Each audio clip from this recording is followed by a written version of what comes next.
হরে কৃষ্ণ। মোক্ষদা একাদশী 2024 সালে কবে পালন করতে হবে, এই একাদশীর দিন, ক্ষণ, তারিখ, পালনের পূর্ণাঙ্গ সময়সূচি, ব্রত মাহাত্ম্য, এই ব্রতের বিধি নিষেধ, ব্রত দিনে কী খাবেন কী খাবেন না, এই ব্রতের ফলাফল কী, এই ভিডিওতে বিস্তারিত আলোচনা করতে চলেছি। অগ্রহায়ণ মাসে যে একাদশী পালন করা হয় তা জগতে মোক্ষদা একাদশী নামে প্রসিদ্ধ। এই একাদশীর দিন কিন্তু গীতা জয়ন্তী মহোৎসবও পালন করা হয়।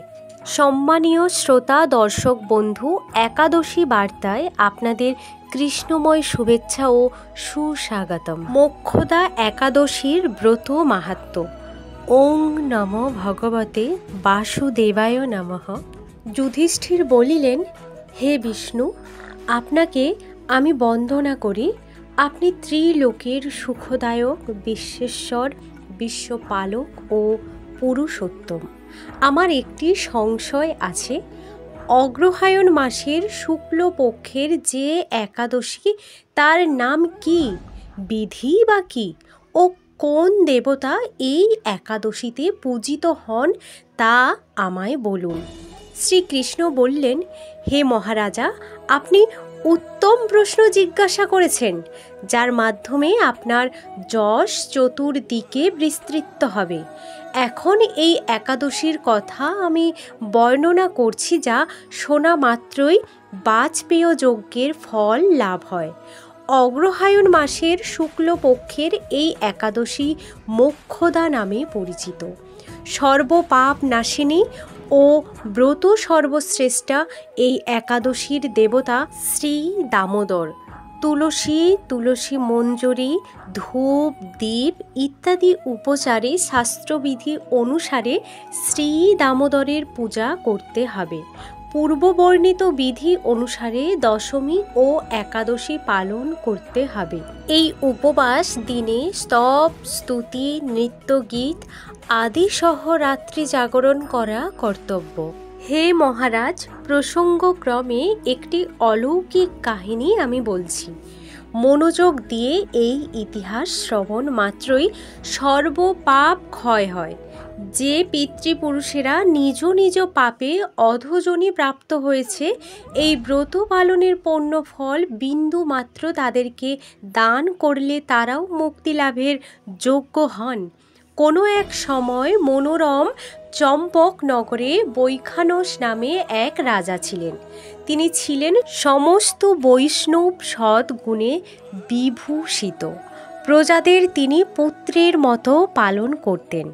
তার রাজ্যে বহু বেদজ্ঞ ব্রাহ্মণ বাস করতেন। রাজ্যের সকলেই ছিল বেশ সমৃদ্ধশালী। একবার রাজা স্বপ্নে দেখলেন যে তার পিতা নরকে পতিত হয়েছেন। তা দেখে তিনি অত্যন্ত বিস্মিত হলেন। পরদিন ব্রাহ্মণদের ডেকে বলতে লাগলেন, হে ব্রাহ্মণগণ, গত রাত্রিতে স্বপ্নে নরক যাতনায় পিতাকে কষ্ট পেতে দেখে আমার হৃদয় বিদীর্ণ হচ্ছে। তিনি আমাকে লক্ষ্য করে বলতে লাগলেন, হে পুত্র, তুমি আমাকে নরক সমুদ্র থেকে উদ্ধার করো। তার সেই অবস্থা দেখে আমার অন্তরে সুখ নেই। আমার এই বিশাল রাজ্য, স্ত্রী, পুত্র কিছুতেই আমি শান্তি পাচ্ছি না। কি করি, কোথায় যাই, কিছুই বুঝে উঠতে পারছি না। আমার পূর্বপুরুষেরা মুক্তি লাভ করতে পারেন এমন কোনো পুণ্যব্রত, তপস্যা ও যজ্ঞের কথা আমাকে উপদেশ করুন, আমি তা অনুষ্ঠান করব।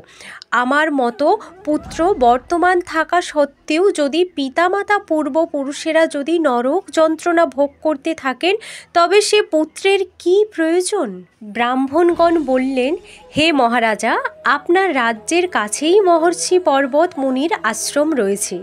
তিনি ত্রিকালজ্ঞ। তার কাছে আপনার মুক্তির উপায় জানতে পারবেন। ব্রাহ্মণদের উপদেশ শ্রবণ করে মহাত্ম বৈখানস তাদের সঙ্গে নিয়ে সেই পর্বত মুনির আশ্রমে গমন করিলেন।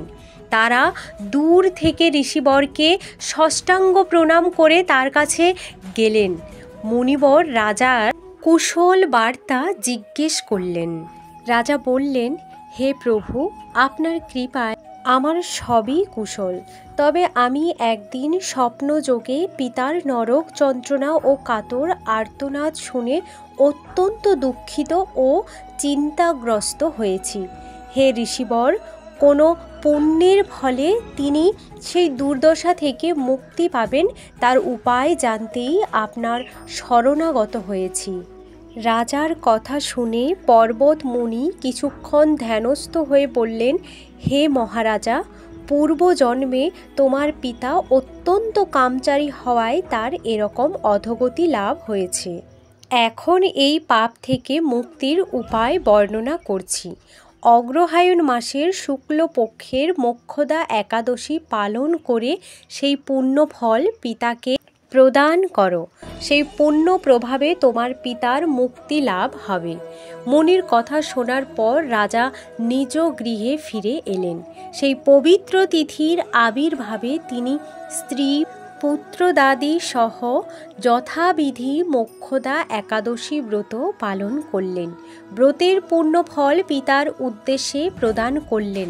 ওই পুণ্যফল দানের সঙ্গে সঙ্গে আকাশ থেকে পুষ্প বৃষ্টি হতে লাগল।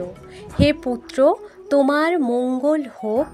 এই বলতে বলতে বৈখানস রাজার পিতা নরক থেকে মুক্ত হয়ে স্বর্গে গমন করলেন।